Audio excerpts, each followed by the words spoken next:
अस्सलाम वालेकुम जी।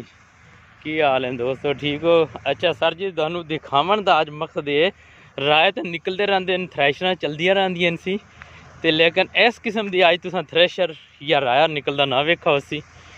पहले नंबर ते आ वेखो, आ सामने टायर पिया है तुहानू। ये सुबह तो चली हुई है हारवेस्ट थ्रैशर, तकरीबन कोई 3 किलोमीटर सफ़र करना इन्हें ते पहुंची असी तकरीबन कोई 4 बजे।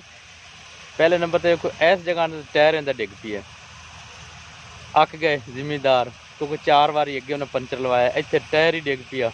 उन्हें जाता किया तो आदन विखाइए, वो फिर टायर तो बगैर ही ले गए सी, टोरी गए जी टायर तो बगैर।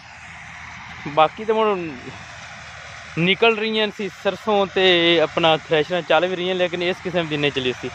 ये 1 एकड़ तो दूर 1.5 एकड़ बनता है फासला जी, 1.5 एकड़ तक लै गए तो उत्थे जा दूआ टायर ही उनका डिग पिया।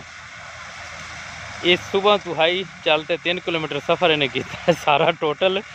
उत्थे जाते मोढे पिया टायर, उन्होंने फिर अगे जाते कोई 2 कनालों ते जाते उन्होंने महसूस होया भी हुण टोर लई ते इनकी कोई होर शै ना डिग पवे। उत्थे जाते उन्होंने ला दिता है, हारवेस्टर लगी आ, थ्रैशर लगी खड़ी है तुहाडे सामने। असल मकसद विखावन दा यही हा, इनू वेखो तो फिर अगले चलती पई सी, उदों असीं बाद च वेखदे रहे सी जी। वस्सलाम जी।